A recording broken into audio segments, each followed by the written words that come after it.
Good evening and namaste. Welcome back to my class. I hope you all are doing well.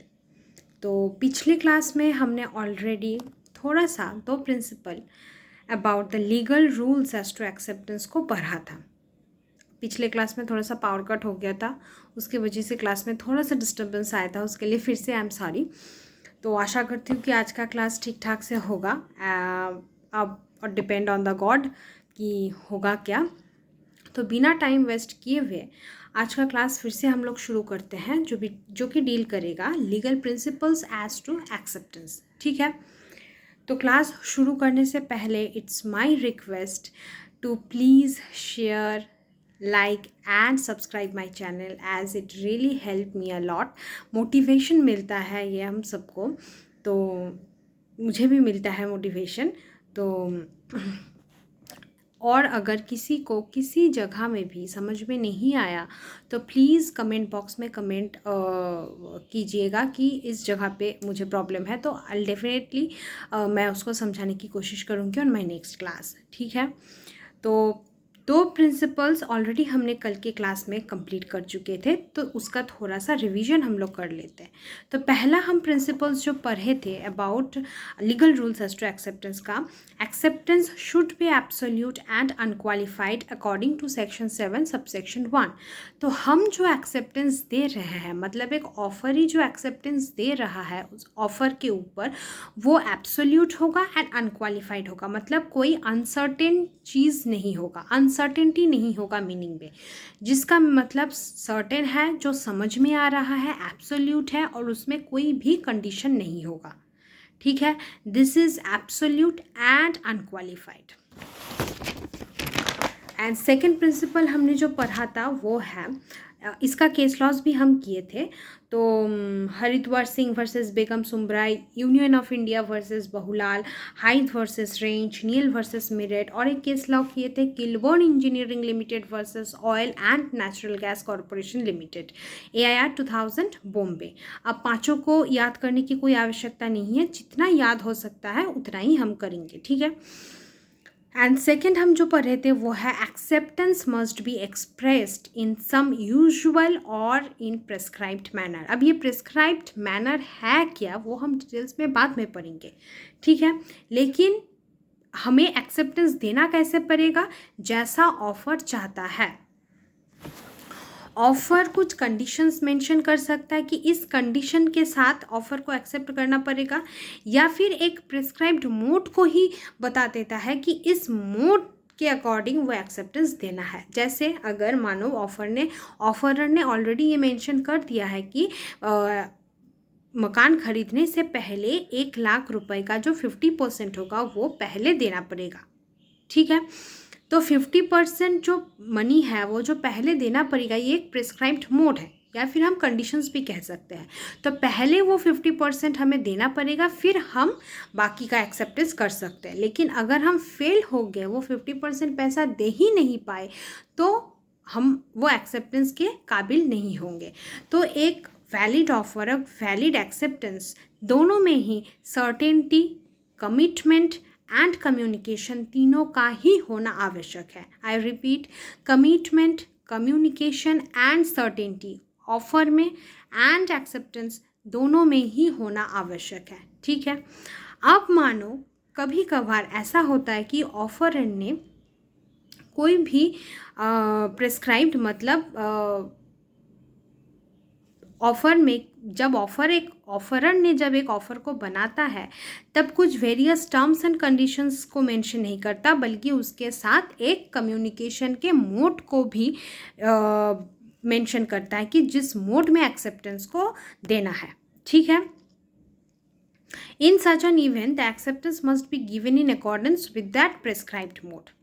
जहाँ पे prescribed mode mention किया गया है, acceptance को उसी प्रिस्क्राइब्ड मोड में देना है। ठीक है, नाउ जब हमारा when the proposer within a reasonable time, अब जब हम लोग ऑलरेडी प्रिस्क्राइब्ड मोड में ऑफरर मेंशन कर दिया है कि इस प्रिस्क्राइब्ड मोड में ही हमें एक्सेप्टेंस चाहिए, तो हमारा उस प्रिस्क्राइब्ड मोड को लेके दो कंसिक्वेंसेस अराइज होता है। एक, जब ऑफरी उस प्रिस्क्राइब्ड मोड को फॉलो नहीं कर पाता है, फेल कर जाता है, तब उस केस में क्या होता है, और जब ऑफरर खुद ऑब्जेक्शन नहीं रेज कर पाता ऑफरी को, तब क्या होता है।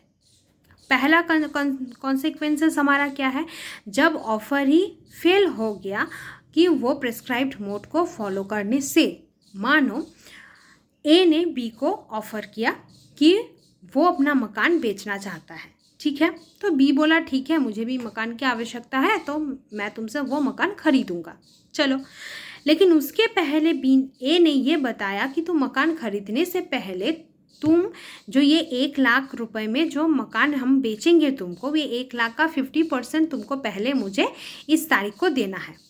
अब ए को ये पता था कि बी के पास इतना पैसा है नहीं कि वो एक दिन मतलब 50% वो पहले ही दे सके इस तारीख को, तो ऑटोमेटिकली बी कंप्लाई नहीं कर पाया उस मोड, वो 50% नहीं दे पाया।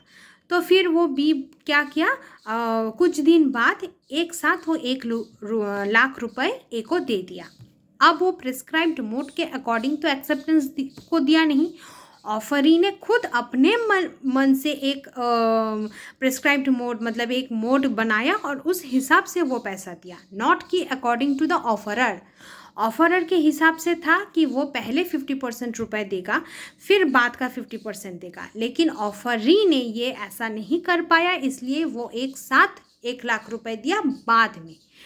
तो अगर ऑफरर को ये बात पता था कि उसके पास इतना पैसा नहीं है, तो ऑफरर को लगा कि नहीं, चलो इसको हम फिर से एक चांस देते हैं कि तुम ये टाइम लो। पहले मानो कि 1 महीना टाइम दिया था, अब मानो 4 महीना टाइम दे रहा है कि तुम्हारे पास अभी 4 महीना टाइम है, तुम पहले मुझे 50% दोगे, फिर बाद में तुम मुझे 50% दोगे। तो फिर से वो ऑफरी को इंसिस्ट करेगा कि तुम मेरे जो प्रिस्क्राइब्ड मोड है, मैं जो मतलब ऑफ़र में मेंशन किया हूँ प्रिस्क्राइब्ड मोड को, उस प्रिस्क्राइब्ड मोड के हिसाब से तुम अपना एक्सेप्टेंस दो। ये रहा हमारा पहला कंसेक्वेंस, जब प्रिस्क्राइब्ड मोड के अकॉर्डिंग ऑफरी काम नहीं कर पाया। एंड सेकेंड क्या कंसेक्वेंस अराइज होता है कि मानो अब ऑफरी ने एक्सेप्टेंस को उस प्रिस्क्राइब्ड मोड के अकॉर्डिंग नहीं दे पाया, फेल हो गया उसमें, तब क्या करेगा, इधर फिर ऑफर ही फेल हो गया और ऑफरर भी ऑफरी को कुछ नहीं बोला कि तुम क्यों फेल हो गए, तुमको और एक मौका मिलेगा कि ऐसा कुछ भी नहीं बोला। ऑफरर ने चुपचाप उसको एक्सेप्ट कर लिया कि ठीक है तुम नहीं कर पाए, मैं उसको एक्सेप्ट कर लिया विदाउट एनी ऑब्जेक्शन। तो वो कैसा माना जाएगा कि वो ऑफर को एक्सेप्ट किया है, ठीक है। तो जब हमारा प्रिस्क्राइब्ड मोड के अकॉर्डिंग काम नहीं होता है तो हमारा 2 कंसेक्वेंसेस उभर के आता है। एक, जब हमारे ऑफरी प्रिस्क्राइब्ड मोड के अकॉर्डिंग काम नहीं कर पाया तो ऑफरर ने फिर से उसको इंसिस्ट करेगा कि तुम मेरे प्रिस्क्राइब्ड मोड के अकॉर्डिंग एक्सेप्टेंस दो।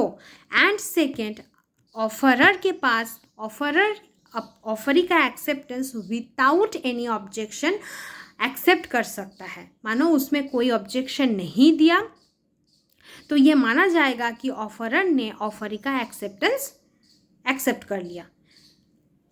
कब एक्सेप्ट किया कि वो प्रेस्क्राइब्ड मोड में नहीं दिया है, उसके बाद भी ऑफरर ने उस एक्सेप्टेंस को एक्सेप्ट किया जब ऑफरर खुद ऑब्जेक्शन नहीं रेज कर पाया तब। तो यहाँ पे एक कंडीशन हमें ये याद रखना चाहिए कि जब हमारा एक तो ऑफरर पहली बात इंसिस्ट करेगा कि तुम फिर से मेरे प्रिस्क्राइब्ड मोड के अकॉर्डिंग अपना सहमति, अपना एक्सेप्टेंस दो, और सेकंड कॉन्सिक्वेंसेस में ये आएगा कि ऑफरर खुद ही ऑब्जेक्शन नहीं रेज कर पाया, कुछ कारण से ऑफरर खुद नहीं ऑब्जेक्शन रेज कर पाया ऑफरी को कि तुम ये क्या किए हो, ऐसा एक्सेप्टेंस मैंने नहीं मांगा था, इस हिसाब से तुमको एक्सेप्टेंस देना था। ऑफरर ने ये सारी बात करना ऑफरी से भूल गया तो क्या लगेगा, ऑफरी ने विदाउट एनी ऑब्जेक्शन एक्सेप्टेंस को एक्सेप्ट कर लिया है ऑफरी से, दो it is not in that prescribed note mention by the offeror.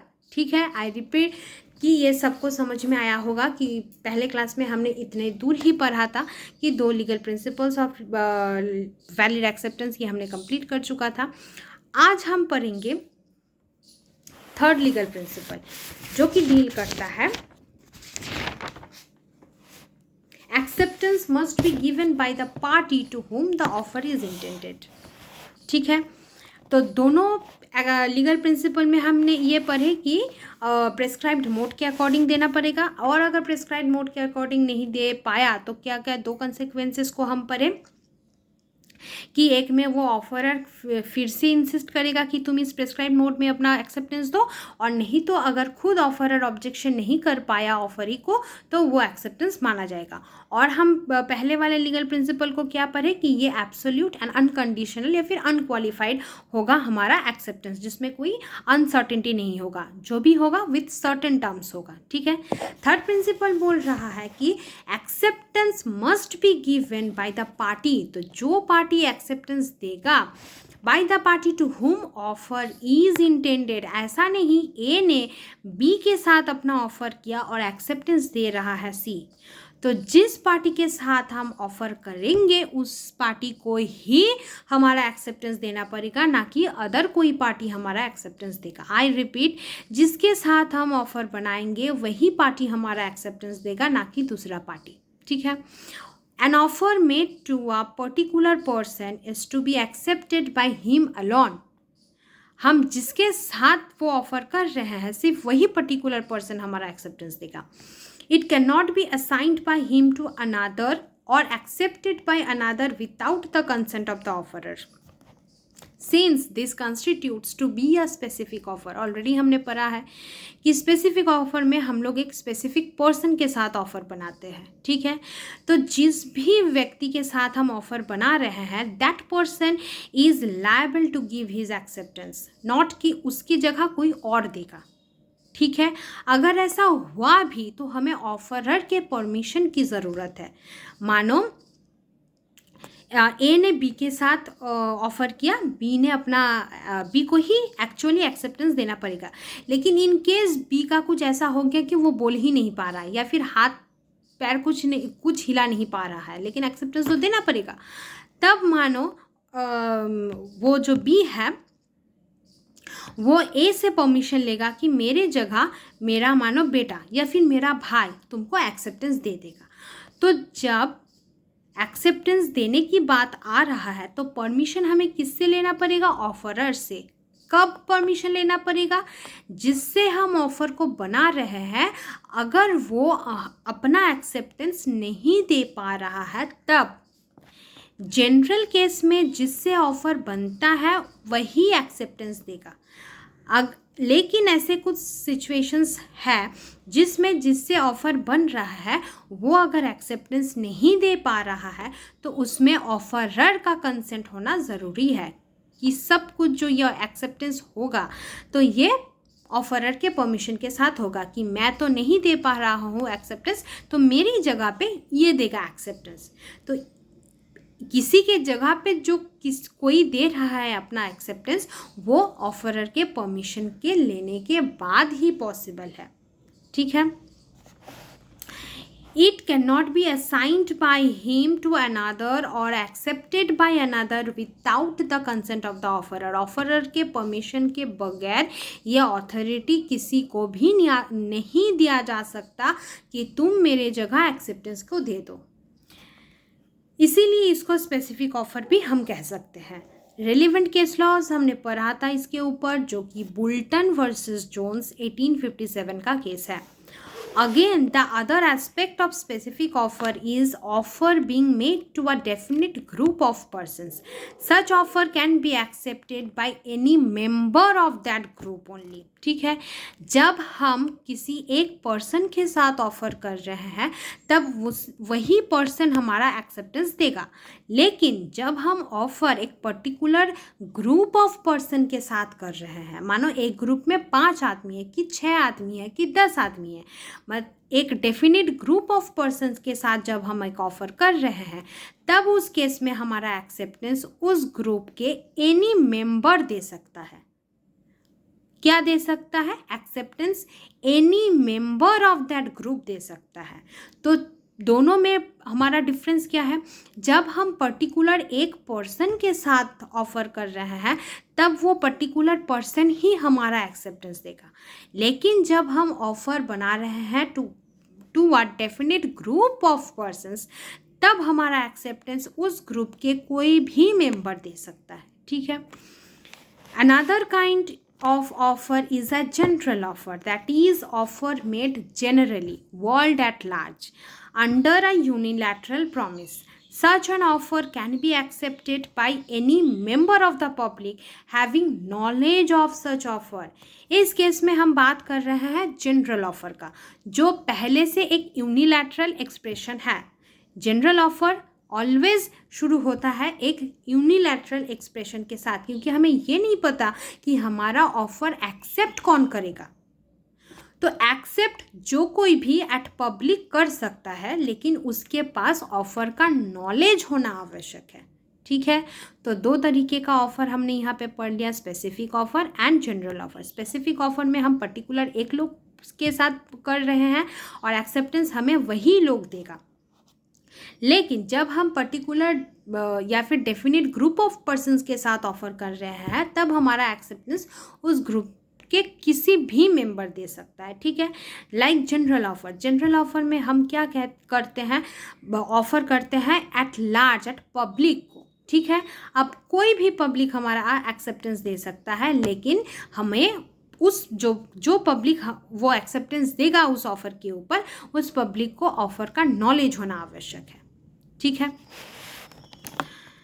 For example, A offers by advertisement a reward of $5 if anyone who will bring his lost document.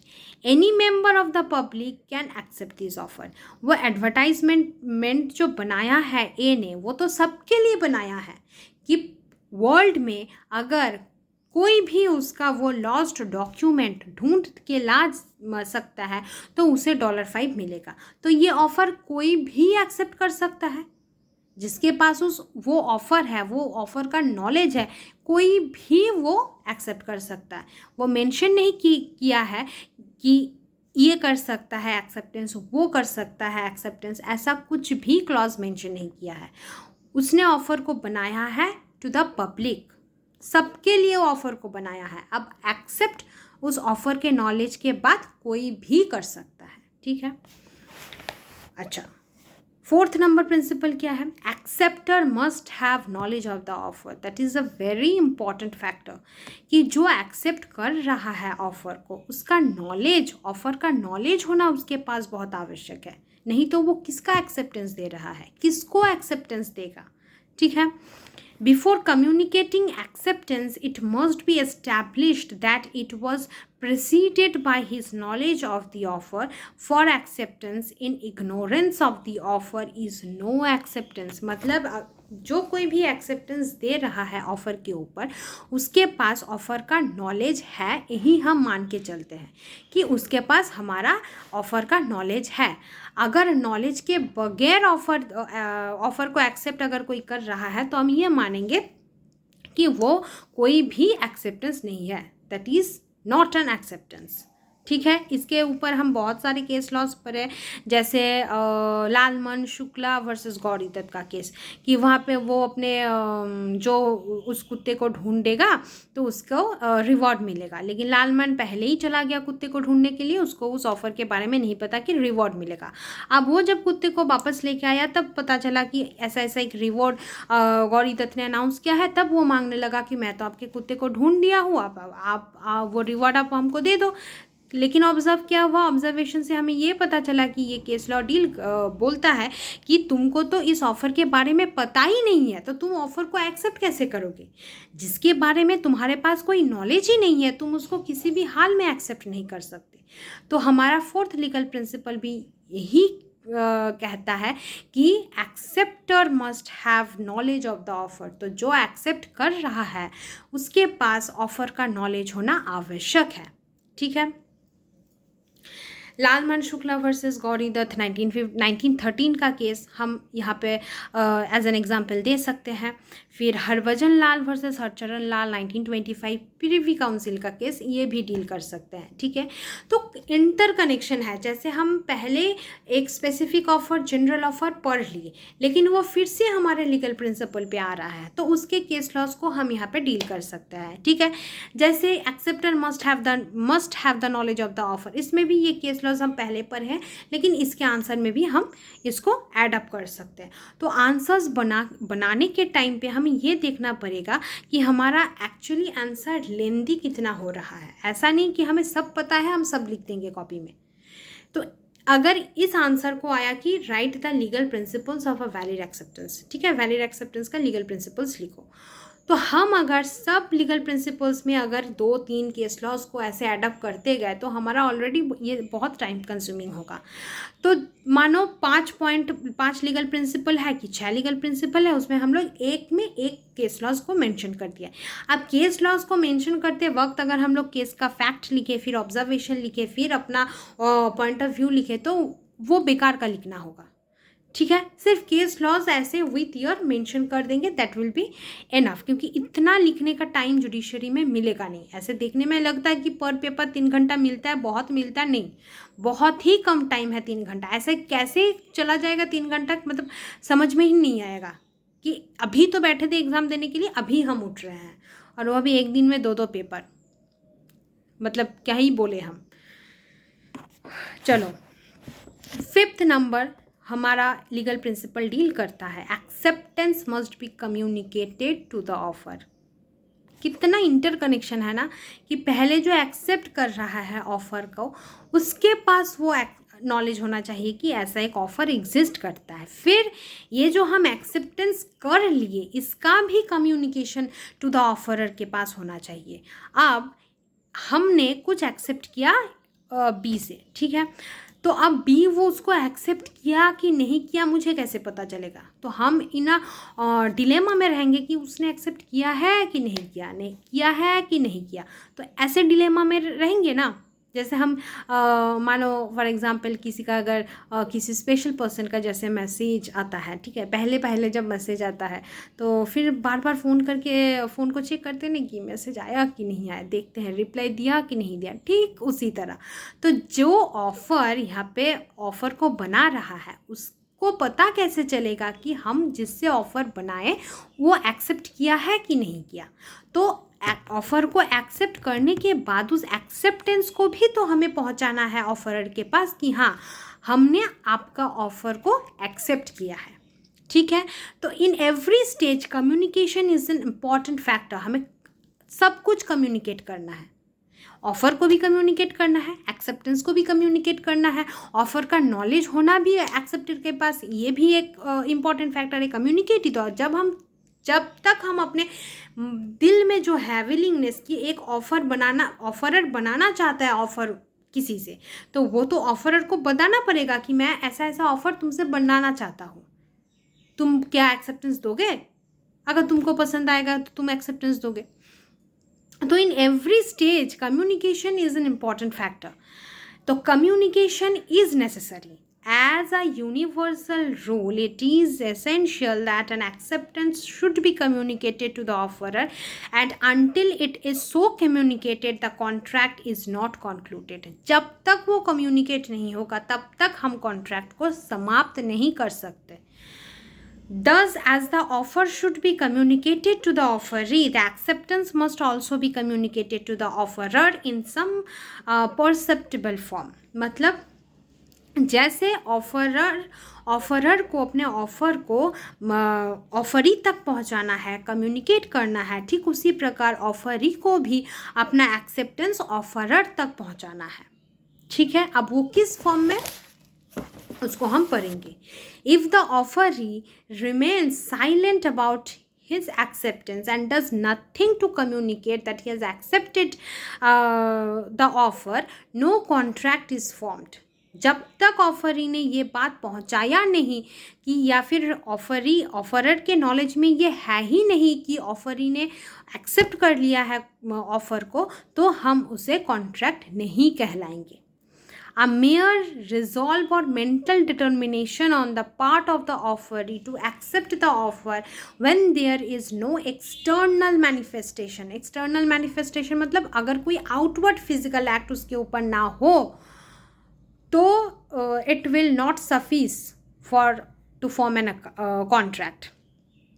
क्या हुआ मतलब हमको पता है कि ऑफर ने एक ऑफ़र किया, ठीक है, ये हमको पता है कि ऑफर ने ये ऑफ़र किया, हम तो एक्सेप्ट करेंगे, लेकिन ये मैं अपने मन ही मन रख दिया, दिमाग में मेरा है कि हम तो उसको एक्सेप्ट करेंगे, लेकिन हमने उस ऑफ़र को एक्सेप्ट किया, ये बात हमने ऑफरर तक पहुंचाया ही नहीं, तो वो हमारा कॉन्ट्रैक्ट नहीं बनेगा. कॉन्ट्रैक्ट बनने के लिए हमें जो हमने ऑफ़र को एक्सेप्ट किया ये बात पहुंचाना है टू द ऑफरर. कौन पहुंचाएगा? ऑफर ही पहुंचाएगा. अच्छा, tacit formation of an intention to accept will not be sufficient. Mere silence cannot amount to any assent.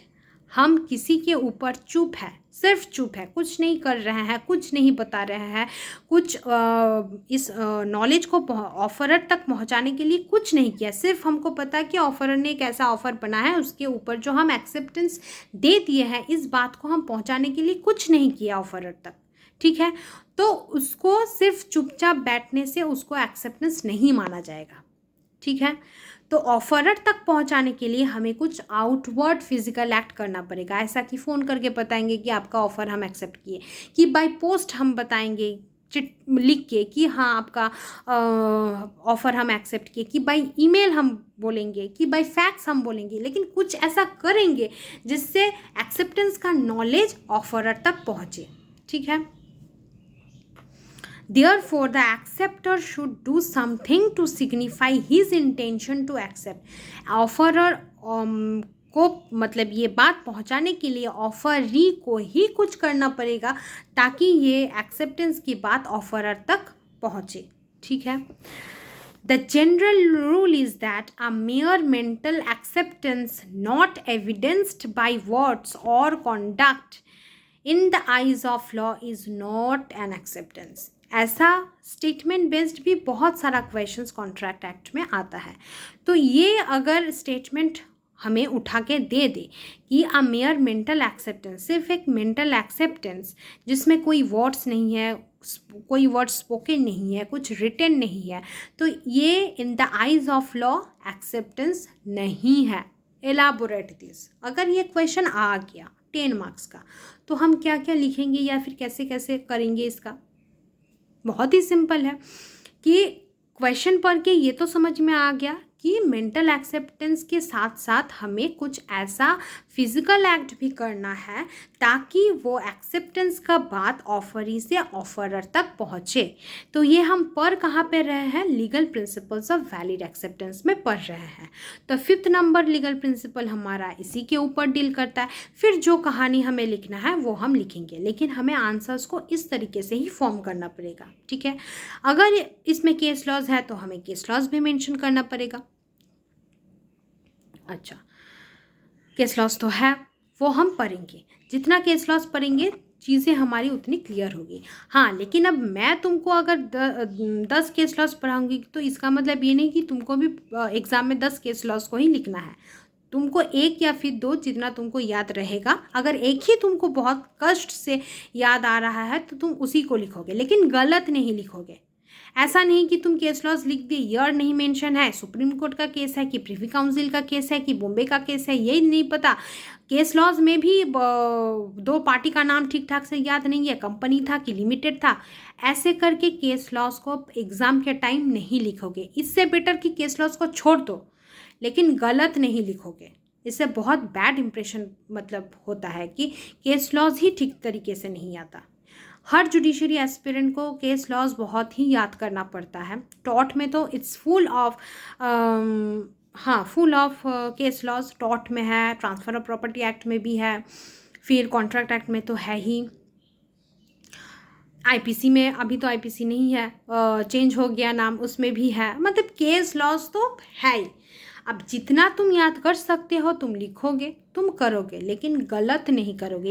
Exam के टाइम में याद नहीं आ रहा, मानो लालमन शुक्ला वर्सेस गौरी दत्त याद नहीं आ रहा है तो छोड़ दोगे.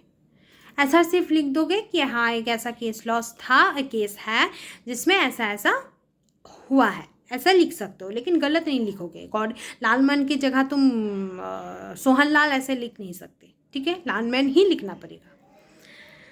अच्छा, तो पहला केस इस प्रिंसिपल के ऊपर कि हमें एक्सप्रेस करना पड़ेगा, ऑफर ही एक्सप्रेस करेगा अपना इंटेंशन कि उसने एक्सेप्ट कर लिया है टू द ऑफरर। तो Brogden versus Metropolitan Railway Company 1877 का केस क्या बताता है? A draft agreement relating to the supply of coal was sent to the manager of a railway company, that is Metropolitan Railway Company, for his acceptance. Brogden versus Metropolitan Railway Company 1877 क्या बोलता है कि एक draft agreement supply of coal के related, regarding कोल को supply करेगा, इस regarding एक ड्राफ्ट एग्रीमेंट तैयार था। कहाँ भेजा गया? मैनेजर ऑफ रेलवे कंपनी को भेजा गया ऐसा एक ड्राफ्ट एग्रीमेंट, उसके सहमति के लिए। The manager wrote the word approved, अब उसने अप्रूव्ड वर्ड लिख दिया, and put the draft in the drawer of his table intending to send it to the company solicitor for a formal contract to the drawn up. अब manager के पास ऐसा एक draft agreement आया regarding the supply of coal के supply के लिए एक ड्राफ्ट एग्रीमेंट रेलवे कंपनी के मैनेजर के पास आया उसके सहमति के लिए, ठीक है, कि कोल को सप्लाई किया जाए कि नहीं जाए, ऐसे बारे में। तो मैनेजर ने अप्रूव्ड वर्ड को लिख के उस एग्रीमेंट को अपने ड्रॉयर में रख दिया कि हम अपने कंपनी के सॉलिसिटर को देंगे इसको एक अच्छी तरीके से एग्रीमेंट बनाने के लिए, ताकि वो फिर से जहाँ से आया है, जिस कंपनी से आया है, उसके पास जाके ये कॉन्ट्रैक्ट फॉर्म हो, ठीक है। क्योंकि ऑफर, प्रॉमिस, फिर consideration, agreement, final stage contract ही है, तो सबको ही चाहता है कि हम कॉन्ट्रैक्ट बनाए, ठीक है। तो वो मन ही मन अप्रूव्ड ठीक किया कि हाँ ये तो अप्रूव्ड है, हम सॉलिसिटर को भेजेंगे, फिर वो कॉन्ट्रैक्ट बनने के लिए हम भेज देंगे कंपनी को जहाँ से ये एग्रीमेंट आया है। तो वो अप्रूव्ड वर्ड लिख के वो अपने ड्रॉयर में रख दिया किसी को भी नहीं, लेकिन उसके मन में पूरा ही था कि वो कॉन्ट्रैक्ट बनाना चाहता है। Through oversight, the document remained in the drawer, held there was no contract because there was no communication from his end. अब वो अप्रूव्ड लिख के उस डॉक्यूमेंट को ड्रॉयर में ही रख दिया, किसी को बोला भी नहीं, दिया भी नहीं, दिखाया भी नहीं। तो कैसे माने कि ये कम्युनिकेशन हुआ है? जो डॉक्यूमेंट, मतलब जो एग्रीमेंट भेजा है ब्रॉगडेन वर्सेस मेट्रोपॉलिटन कंपनी, ब्रॉगडेन ने तो ये एग्रीमेंट को भेजा है रेलवे कंपनी को कि ऐसा एक एग्रीमेंट हम आपसे करना चाहते हैं। तो रेलवे कंपनी ने बोला, तो सहमति था, ठीक है, अप्रूव्ड लिख भी दिया, लेकिन ये बात ब्रॉगडेन को बोला नहीं कंपनी ने। तो ब्रॉगडेन को भी कैसे पता चलेगा कि रेलवे कंपनी ने मेरा एग्रीमेंट को एक्सेप्ट किया है? तो हमें कम्युनिकेशन करवाना था ना कि हाँ हम आपके एग्रीमेंट से सहमत हैं और हम आपको एग्रीमेंट भेज रहे हैं कॉन्ट्रैक्ट बनाने के लिए। ऐसा कुछ भी रेलवे कंपनी की तरफ से नहीं हुआ, तो इट्स नॉट एन एक्सेप्टेंस, ठीक है। अच्छा, सेकंड केस, फेल्टहाउस वर्सेस बिंडले 1862 का केस। एफ हमारा फेल्टहाउस, एफ फॉर फेल्ट नाम से हम बोल रहे हैं, offered by letter to by his nephews horse for $30।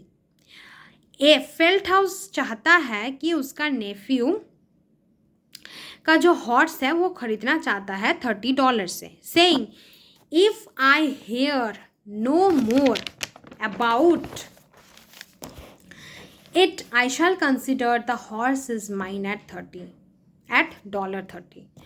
तो कंडीशन यहाँ पे क्या दिया फेल्टहाउस ने? फेल्टहाउस का इच्छा था कि वो अपने नेफ्यू का हॉर्स को खरीदेगा $30 में। तो उसने ये भी लिख के भेजा कि अगर इस बारे में हमें और कुछ भी ना सुनने आया तो मैं ये सोचूंगा कि ये जो तुम्हारा हॉर्स है वो मेरा है एट $30, ठीक है। The nephew did not reply to uncle Felthouse. Nephew ने कुछ भी रिप्लाई नहीं दिया कि मैं आपको नहीं बेचूंगा, कि मुझे बेचना है, कि मैं ऑलरेडी किसी को बेच चुका हूँ अपना घोड़ा, ऐसा कुछ भी नहीं रिप्लाई दिया। He however told his auctioneer to keep the particular horse out of sale from his farm as he intended to reserve it for his uncle Feldhaus। लेकिन ऐसा बात उसने फेल्टहाउस तक तो पहुंचाया नहीं कि वो क्या चाहता है, कि क्या करेगा, लेकिन उसका जो वो हॉर्स का जो देखभाल करता था उसको बोला कि तुम इस हॉर्स को आउट ऑफ सेल रखोगे, ठीक है, क्योंकि मैं इसे अंकल को ही बेचूंगा। बिंटले था उसका उसके हॉर्स का देखभाल करने वाला, उसका नाम था Bintley. The auctioneer inadvertently sold the horse. उसके दिमाग से निकल गया और वो हॉर्स को बेच दिया। Felthouse sued the Bintley for conversion of the property. अब फेल्टहाउस ने बिंटले के ऊपर केस कर दिया कि क्यों तुमने मेरे वो हॉर्स को बेचे हो, ठीक है, क्योंकि फेल्टहाउस को तो पहले ही लगा कि वो हॉर्स उसका हो गया है, क्योंकि फेल्टहाउस ने ऐसा एक कंडीशन दिया था कि इस ऑफ़र के ऊपर अगर मुझे कुछ भी और ना सुनने में आया तो मैं सोचूंगा कि वो हॉर्स मेरा है। ऐसा ही फेल्टहाउस ने बोला था कि फेल्टहाउस का इच्छा था कि उसके नेफ्यू का हॉर्स वो $30 में खरीदेगा। उसके साथ उसने ये कंडीशन भी लगाया था कि अगर इस ऑफ़र के बारे में मुझे और कुछ भी नहीं सुनने में आया तो मैं मानूंगा कि ये हॉर्स मेरा है।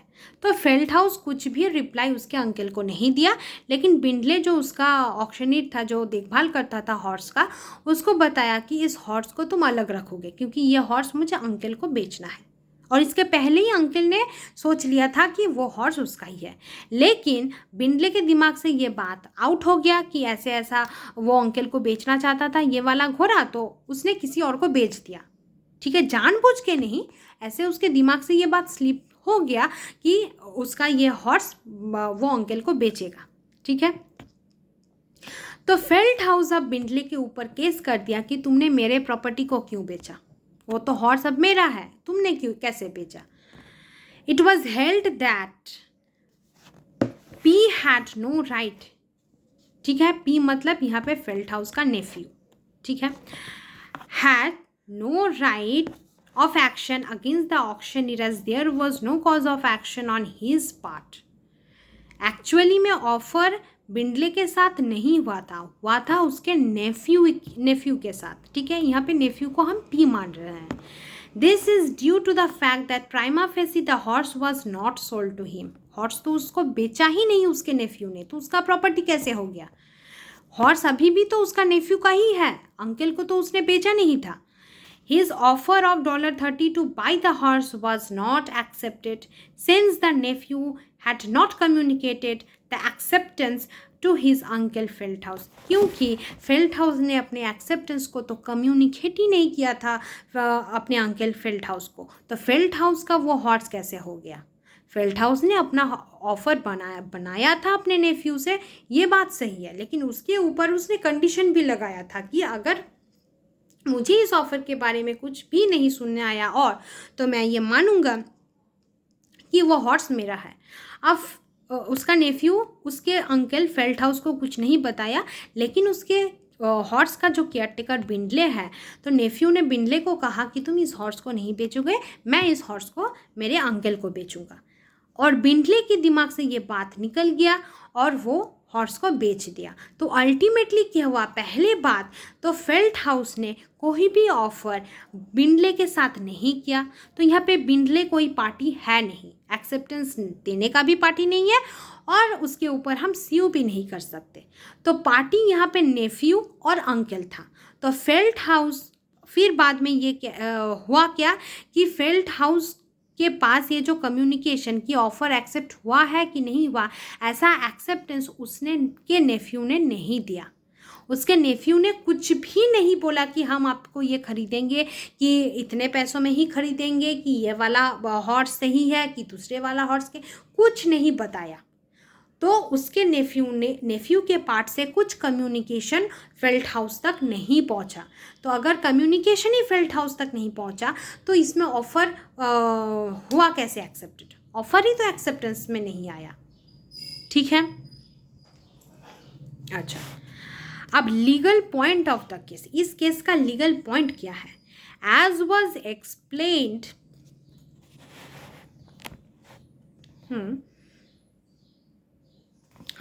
as was explained by the court, the legal point is that the offerer cannot impose upon the offeree or duty to reply, and therefore an offerer cannot say that failure to reply will be deemed to be the acceptance of the offer. मतलब यहाँ पे offeror सिर्फ offer बना सकता है, लेकिन reply देने के लिए दबाव नहीं डाल सकता। आई रिपीट, ऑफरर सिर्फ ऑफर बना सकता है, उसके रिप्लाई के लिए दबाव नहीं डाल सकता है ऑफरी के ऊपर। लेकिन फेल्ट हाउस वर्सेस बिंडले के केस में ऐसा ही कंडीशन फेल्ट हाउस ने रखा था कि अगर उसका नेफ्यू कुछ भी रिप्लाई ना दे उसके ऑफ़र के ऊपर तो वो समझेगा कि वो ऑफ़र उसने एक्सेप्ट कर लिया है। तो ऐसा कंडीशन एक ऑफरर नहीं लगवा सकता अपने ऑफ़र पे। ठीक है, तो I hope Felthouse versus Bindley का केस समझ में आया होगा सभी को। मैं फिर से दोहराती हूँ कि फेल्ट हाउस अंकल था, वो चाहते थे कि अपने नेफ्यू के हॉर्स को $30 में ख़रीदना, और उसने ये भी मेंशन किया था कि अगर उसके नेफ्यू कुछ भी रिप्लाई ना दे तो वो अंकल समझेगा कि उसका हॉर्स, नेफ्यू का हॉर्स उसके अब उसका हो गया $30 में। ठीक है, अब फेल्ट हाउस का जो नेफ्यू है कुछ रिप्लाई तो दिया नहीं, लेकिन उसका नेफ्यू बिंडले को, बिंडले कौन है? जो नेफ्यू के हॉर्स का देखभाल करता था, तो उस बिंडले को बताया कि ये वाला घोड़ा तुम अलग रखोगे क्योंकि ये वाला घोड़ा मैं मेरे अंकल को बेचूंगा। और बिंडले के दिमाग से ये बात सरासर निकल गया, याद ही नहीं रहा, और वो बिंडले ने, कस्टमर आया था, घोड़े को बेच दिया। अब फेल्ट हाउस ने, अंकल ने बिंडले के ऊपर केस कर दिया। अब केस कर देने से ही तो हर समय रिजल्ट नहीं आएगा। रिजल्ट क्या आया कि पहले बात तो यहाँ पे जो कम्युनिकेशन है एक्सेप्टेंस का, वो नेफ्यू ने फेल्ट हाउस को नहीं दिया, कम्युनिकेट ही तो नहीं किया कि वो बेचना चाहता है कि नहीं चाहता, कितने रुपए में बेचना चाहता है कि नहीं चाहता, ऐसा कुछ इंटेंशन फेल्ट हाउस के नेफ्यू फेल्ट हाउस को नहीं बोला। ठीक है, ये रहा हमारा आंसर्स कि यहाँ पे तो कम्युनिकेशन ही कंप्लीट नहीं हुआ। कम्युनिकेशन कंप्लीट नहीं हुआ इसका मतलब वो ऑफर एक्सेप्ट नहीं हुआ। ठीक है, एंड सेकंड प्रिंसिपल ये रहा लीगल इफेक्ट कि एक ऑफरर ऑफर बनाने के साथ साथ ऑफरी के ऊपर ये प्रेशर नहीं रख सकता कि तुमको रिप्लाई देना है कि रिप्लाई नहीं देना है। ऐसा कंडीशन एक ऑफरर ऑफरी के ऊपर नहीं दे सकता अपने ऑफर पे। ठीक है, तो हम पूरे इतने सारे केस लॉस पढ़ने के बाद, फेल्ट हाउस वर्सेस बिंडले के केस के पढ़ने के बाद, फिर ये एक ऑफ़र के बाद एक्सेप्टेंस को भी कम्युनिकेट करना है, इन सब के पढ़ने के बाद हम कंक्लूड क्या कर सकते हैं? A contract will thus be binding only when the accepter has done something to signify his intention to accept the proposal to the offerer and not when he has only made up his mind to do so. तो conclusion में हम ये लिख सकते हैं कि एक contract को दोनों पार्टी में बाइंड करवाने के लिए जो ऑफरी अपना एक्सेप्टेंस दिया है, उस एक्सेप्टेंस का खबर, नॉलेज ऑफरर तक पहुंचाने के लिए कुछ एक्ट ऑफरी को करना पड़ेगा, तभी वो एक्सेप्टेंस का नॉलेज ऑफरर तक पहुंचेगा। अगर ऐसा एक्ट ऑफरर तक पहुंचाने के लिए ऑफरी ने कुछ नहीं किया तो उसको एक्सेप्टेंस नहीं माना जाएगा। There is yet another dimension to the universal rule that communication of acceptance is necessary. Communication तो ज़रूरी है। Acceptance must be communicated to the offerer by the offeree himself or by his duly authorized agent. If the communication is met by an unauthorized person, it does not result in a contract, and this case laws, इसके ऊपर हम पढ़ेंगे Pavel versus ली का case 1908। अब conclusion में हमें क्या पता चला कि जिससे हम ऑफर बनाए हैं उसी को एक्सेप्टेंस देना पड़ेगा या फिर उसके ऑथराइज्ड एजेंट एक्सेप्टेंस देगा। ऑथराइज्ड एजेंट का मतलब है ऑफरी ने जिसको ऑथराइज किया है या फिर परमिशन दिया है कि तुम मेरे जगह एक्सेप्टेंस को दो, उसको कहते हैं ऑथराइज्ड एजेंट। ऑथराइज्ड का मतलब ही है ऑथोरिटी देना, पावर देना। तो एक जिससे ऑफर बना रहे हैं, ऑफरी खुद एक्सेप्टेंस दे सकता है, नहीं तो उसके जगह ऑथराइज्ड एजेंट दे सकता है, लेकिन कोई अनऑथराइज्ड एजेंट एक्सेप्टेंस नहीं दे सकता। मानो ए ने बी के साथ ऑफर किया, अब बी का कोई एजेंट है सी, तो बी ने सी को परमिशन दिया, तो सी अपना एक्सेप्टेंस बी के बिहाफ में दिया, तो वो एक्सेप्टेंस माना जाएगा। लेकिन एफ जो एजेंट नहीं है बी का, एफ ने अपना एक्सेप्टेंस दे दिया बी के बिहाफ, तो वो एक्सेप्टेंस नहीं माना जाएगा। तो एक्सेप्टेंस दो आदमी दे सकते हैं ऑफर में, एक ऑफरी जिससे ऑफर बन रहा, मतलब जिसको पार्टी हम कर रहे हैं, जिसके सामने हम ऑफर को प्रेजेंट कर रहे हैं, एंड सेकेंड ऑफरी का ऑथराइज्ड एजेंट। ठीक है, ऑफरी एंड ऑफरी का authorised agent both are capable of giving acceptance. ठीक है, लेकिन जब ऑथराइज्ड ना होते हुए अनऑथराइज्ड एजेंट ने अपना एक्सेप्टेंस दिया है, तब क्या होगा?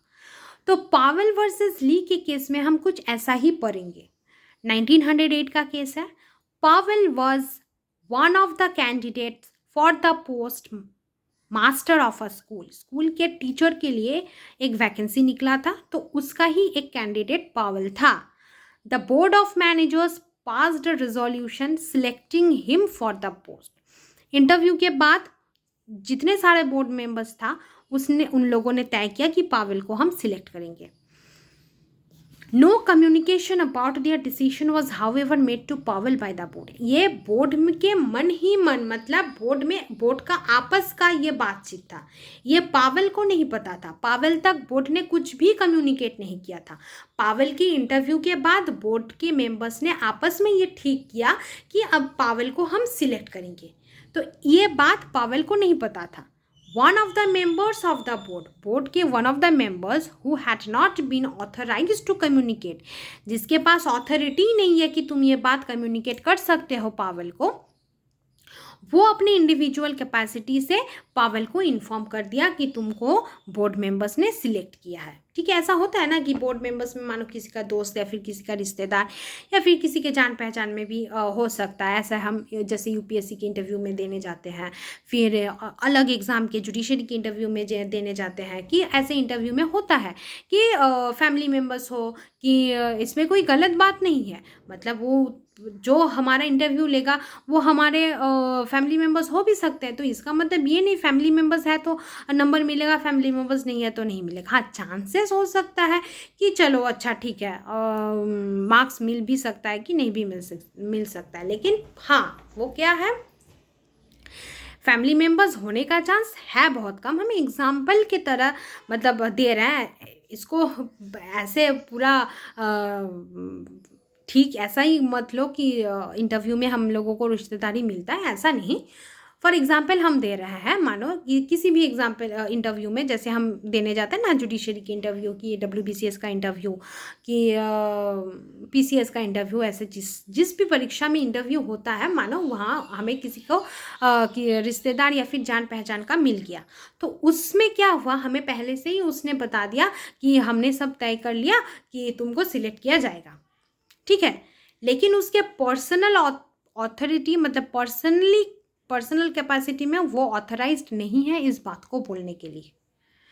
Subsequently, the board met again and decided to cancel the appointment of Pavel and appointment of another candidate, Parker, in place of Pavel. तो पहले बोर्ड मेंबर्स ने आपस में ये तय किया था कि पावेल को सिलेक्ट करेंगे, लेकिन फिर से मीटिंग हुआ कि हम पावेल की जगह पार्कर को लेंगे। पावेल स्यूड ली, पावेल ने स्यू किया ली को। The chairman of the board, Lee कौन है? Chairman of the board, for breach of contract, कि आपने कॉन्ट्रैक्ट को तोड़ा है। It was held that since the resolution passed by the board was not communicated to the Pavel, either by the board itself or nor any authorized person on this behalf, it could not give rise to a contract. Accordingly, Pavel's action failed. तो क्या conclusion उभर के आया कि Pavel को तो जो बात पता चला था कि उसको सिलेक्ट किया गया है, वो बात पता चला था एक अनऑथराइज्ड पर्सन के पास से, जिसके पास कोई अथॉरिटी नहीं था to communicate that information to Powell, लेकिन उसने बता दिया। तो बोर्ड ने यही बोला कि ना तो बोर्ड और ना तो बोर्ड के किसी भी मेंबर, ऑथोराइज्ड मेंबर, ये बात पावेल तक पहुंचाया था कि पावेल को सिलेक्ट कर लिया। तो जब कम्युनिकेशन ही नहीं हुआ पावेल के साथ, तो हम ऐसा कैसे माने कि ये हमारा कॉन्ट्रैक्ट हो गया उसके साथ? पावेल ने ये मन ही मन सोच के बैठा था कि बोर्ड मेंबर्स में से एक बोर्ड मेंबर्स तो हमको ये बताया तो मैं सिलेक्ट हूँ, लेकिन वो तो आपस का बातचीत था। कम्युनिकेट तो बोर्ड मेंबर्स या फिर बोर्ड के किसी भी ऑथराइज्ड मेंबर ने पावेल को तो नहीं बताया था। ठीक है, तो एक्सेप्टेंस कौन दे सकता है? ऑफरी या फिर ऑफरी का ऑथराइज्ड एजेंट। ऑफरी या फिर ऑफरी के ऑथराइज्ड एजेंट दे सकता है एक्सेप्टेंस ऑफर के ऊपर। इसके ऊपर केस लॉज है पावेल वर्सेस ली 1908 का। ठीक है, कि communication of acceptance is only given by the offeree or by the authorised agent of the offeree, not कि अनऑथराइज्ड एजेंट। ठीक है, आई होप इतना दूर क्लियर होगा। वेवर ऑफ फॉर्मल कम्युनिकेशन, तो जो फॉर्मल कम्युनिकेशन है इसको वेव कब किया जा सकता? The general rule that an acceptance of an offer made ought to be notified to the offerer is for the benefit of the offerer. वो तो ऑफरर के बेनिफिट के लिए ही कम्युनिकेशन को किया जाता है एक्सेप्टेंस का, तभी तो ऑफरर को पता चलेगा कि उसके ऑफर एक्सेप्ट हुआ भी नहीं हुआ। However, the offerer in certain situation, लेकिन कभी कभार कुछ सिचुएशन में एक्सप्रेसली और impliedly wave the requirement of a formal notification. कुछ सिचुएशन में ऑफरर ऐसे मेंशन कर सकता है कि हमें कोई फॉर्मल कम्युनिकेशन ऑफ एक्सेप्टेंस की कोई ज़रूरत नहीं है। ठीक है, these acceptance may in certain circumstances be deemed to have been made even though it has not come to the notice of the offerer. In other words, there are cases and situations where communication or notification of acceptance by writing or word spoken is not necessary. In such a case, two things are necessary as to communicate acceptance. पहला, prescribed mode of acceptance. दूसरा, proposals which demand acceptance by performance. पहले principle से हम पढ़ रहे हैं prescribed mode, by performance, prescribed mode and by performance. तो अब क्या है वो हम पढ़ेंगे। तो पहले दिन से ये हमें पता है कि जैसे ऑफर को कम्युनिकेट किया जाता है ऑफरी के पास, वैसे ही ऑफरी को भी अपना एक्सेप्टेंस देना पड़ेगा या फिर उसका नॉलेज बताना पड़ेगा ऑफरर को। ठीक है, अब ऐसे बहुत सारे केसेस होते हैं जिसमें ऑफरर पहले से ही अपने ऑफ़र में ये टर्म्स मेंशन कर देते हैं कि जो भी हमारा ऑफ़र को एक्सेप्ट करेगा उसको एक्सप्रेसली बाय वर्ड्स स्पोकन या फिर बाय वर्ड्स रिटन कोई फॉर्मल कम्युनिकेशन देने की आवश्यकता नहीं है एक्सेप्टेंस का। आई रिपीट, ऑफरर ऐसे बहुत सारे सिचुएशन में अपने ऑफ़र में ये मेंशन कर देते हैं कि जो भी हमारा ऑफ़र को एक्सेप्ट करेगा तो उसमें एक्सप्रेसली अपने एक्सेप्टेंस को बाय वर्ड्स स्पोकन या फिर बाय इन वर्ड्स रिटन देना नहीं पड़ेगा। तो एक्सेप्टेंस वो देगा कैसे?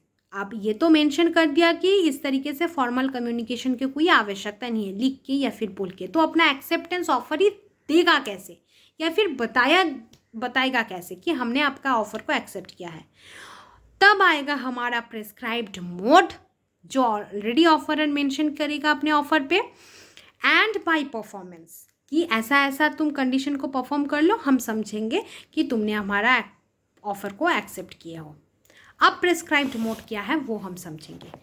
Eight times there may be an intention from the offerer that a particular mode of acceptance is to be followed, कि एक पर्टिकुलर मोड को फॉलो करना है, फॉर्मल कम्युनिकेशन की कोई आवश्यकता नहीं है।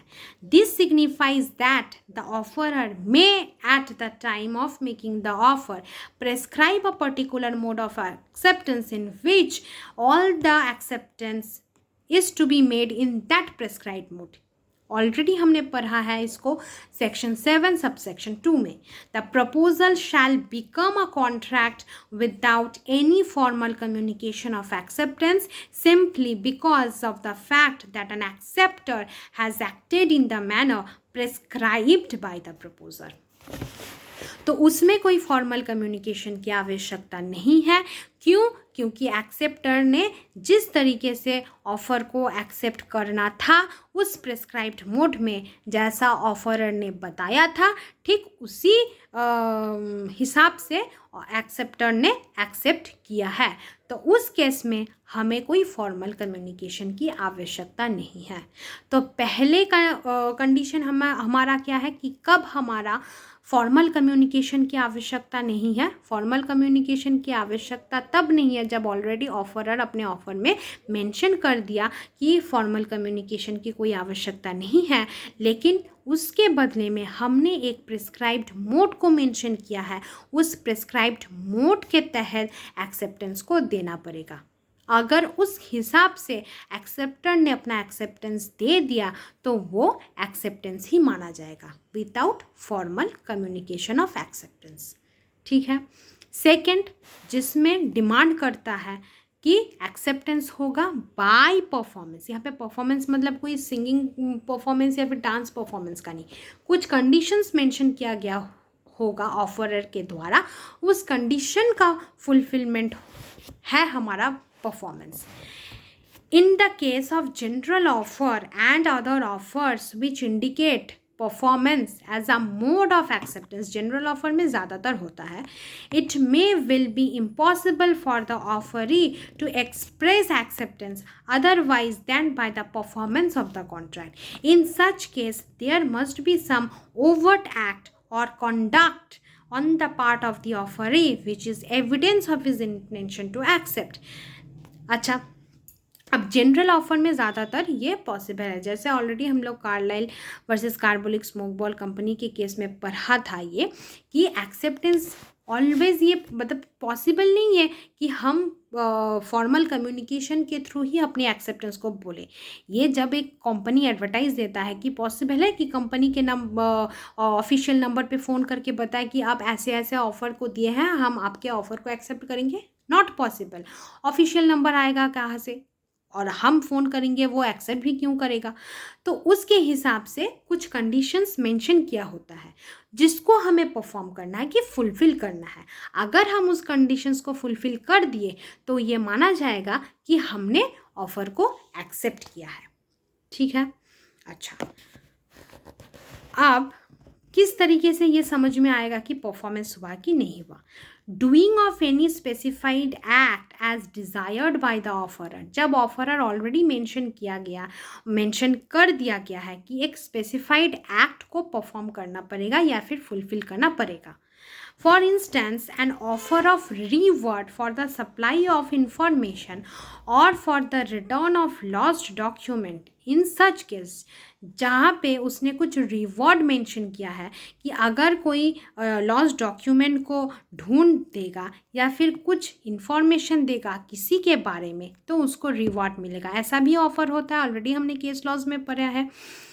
तो in that case anyone who being aware of that reward supplies the information or finds the good it desired by the offerer that he is deemed to have accepted the offer and hence can claim such reward. This is express conduct. मतलब जहाँ पे ये reward का केस है कि ये reward मिलेगा अगर तुम ये इंफॉर्मेशन इसके बारे में दे सकते हो, रिवॉर्ड मिलेगा अगर तुम लॉस्ट डॉक्यूमेंट को ढूंढ सकते हो। तो इस केस में ये डिज़ायर्ड एक्ट है कि इसको ढूंढ देना है, कि इसके बारे में इंफॉर्मेशन देना है, तो रिवॉर्ड मिलेगा।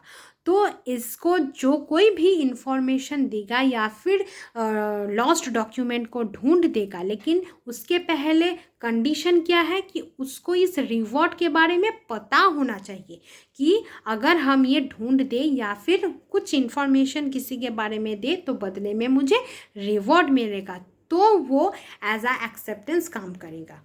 तो उस एक्सेप्टेंस के लिए ऑफरर जो रिवॉर्ड को अनाउंस किया है उसको फ़ोन करके या फिर लिख के या फिर बाय ईमेल या फिर बाय फैक्स बताने की कोई ज़रूरत नहीं है कि मुझे आपके इस डॉक्यूमेंट के बारे में पता है या फिर मुझे आपके इस चीज़ के बारे में पता है तो हम आपको इन्फॉर्मेशन देना चाहते हैं। नहीं, ऐसे करके फ़ोन करके या फिर बाय ईमेल या फिर बाय फैक्स नहीं बताएगा। सिर्फ उसको उस रिवॉर्ड के बारे में पता है तो वो जाके इन्फॉर्मेशन या फिर लॉस्ट डॉक्यूमेंट को ढूंढ देगा या फिर इंफॉर्मेशन दे देगा ऑफरर को। ठीक है। Performance of conditions attached to the offer. अब ऑफर के साथ जो कंडीशंस अटैच है उसका performance. These constitutes sufficient communication of acceptance. Section 8 of Indian Contract Act provides that performance of the condition of a proposal is indeed an acceptance of the proposal. Thus, when the offeree observes all the conditions which the offerer has laid down, then he is not required to intimate his acceptance expressly to the offerer. In such a case, observance or compliance of that conditions attached to that offer will certainly amount to acceptance of the proposal vis-a-vis that communication. Okay अच्छा, जैसे हम case laws पढ़े हैं Carlill versus Carbolic Smoke Ball Company 1893 का case. इसमें हमने already पढ़ा था कि जब हमारा कुछ कंडीशंस मेंशन है, कार्लाइल के केस में हम क्या पढ़े कि कंपनी ने कुछ कंडीशंस मेंशन किया था कि दवाई को किस तरीके से खाना है, वो हमारा कंडीशन है। अगर उस हिसाब से दवाई को कोई खाएगा और उसके बाद भी किसी को सर्दी ज़ुकाम होगा तो रिवॉर्ड मिलेगा। ठीक है। तो उस केस में कार्लाइल ने उस कंडीशन के हिसाब से ही अपना दवाई खाया था, लेकिन उसके बाद फिर भी उसको इन्फ्लुएंजा हो गया। तो जब एक ऑफर में कंडीशंस मेंशन किया है तो फुलफिलमेंट या फिर performance of that condition in itself N acceptance. Express way में उसको बताने का कोई ज़रूरत नहीं है ऑफरर तक कि आपके ऑफ़र को देख के ऐसा ऐसा कंडीशन है तो मैं उस कंडीशन को फुलफ़िल करने के लिए तैयार हूँ। नहीं, ऑफ़र देखने के बाद अगर उस सिचुएशन में है कि एक्सेप्टेंस किया जा सकता है, फुलफ़िल किया जा सकता है उस कंडीशंस को, तो तब उस fulfilment of the condition in itself N acceptance of that offer. ठीक है।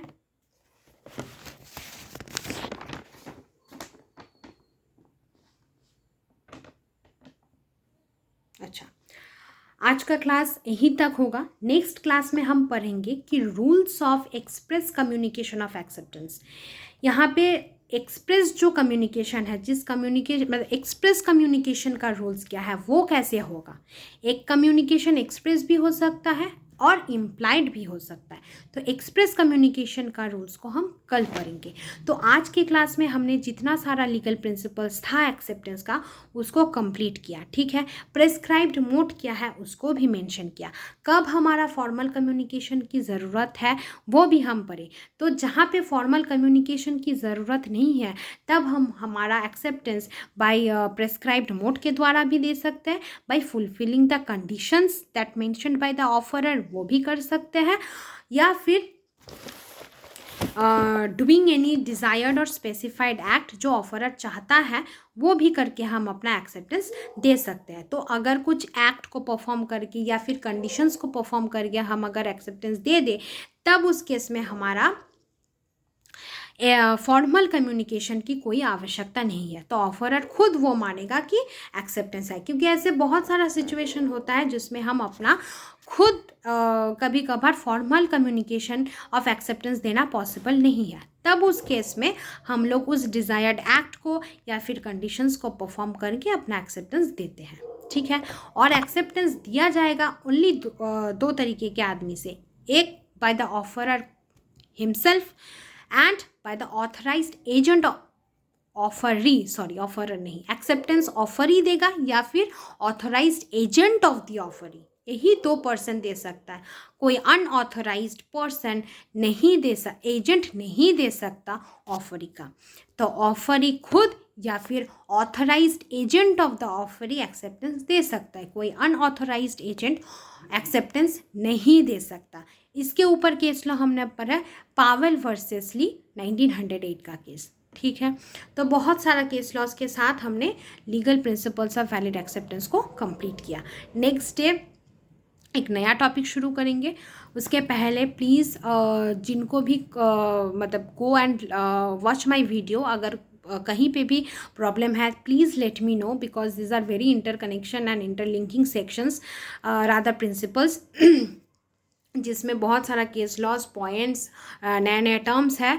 तो अगर समझ में नहीं आया तो late me no in the comment box, and please जो मैं क्वेश्चंस करती हूँ उसका आंसर भी कमेंट बॉक्स में दीजिएगा, मतलब कोशिश करेंगे देने के लिए। और last request I can say after this class that please do like, share and subscribe my channel, as it's really motivates me to make a new video आप लोगों के साथ फिर से नए क्लास में आने के लिए, जुड़ने के लिए। तो thank you for watching my video, and please अगर किसी को भी कहीं पे भी प्रॉब्लम है तो कमेंट बॉक्स में please comment me, I will definitely try to solve that on my next class. तब तक के लिए बाय, एंड आई होप सभी पढ़ाई कर रहे होंगे, ऐसे नहीं कि कोई लिमिट नहीं है, सिर्फ मौज ही मौज। Please study, focus on your studies. हाँ, स्टडीज़ के साथ साथ दूसरा भी कहीं पे जाना घूमना आना ये भी करना है, लेकिन हाँ पढ़ाई तो करना पड़ेगा, ठीक है। एंड प्लीज़ आप ये बताएं कि हम कॉन्ट्रैक्ट एक्ट को ही शुरू अभी फिर से करें कि दूसरे चैप्टर्स पे या फिर दूसरे एक्ट पे जाए। तो ये हमें भी जानना है कि कॉन्ट्रैक्ट एक्ट ऐसे जैसे डिटेल्स में पढ़ रहे हैं ऐसे ही कॉन्ट्रैक्ट एक्ट को पहले ख़त्म करेंगे, फिर हम दूसरा कोई सब्जेक्ट को कंप्लीट करेंगे, ठीक है। थैंक यू, मिलते हैं कल इसी टाइम, बाय।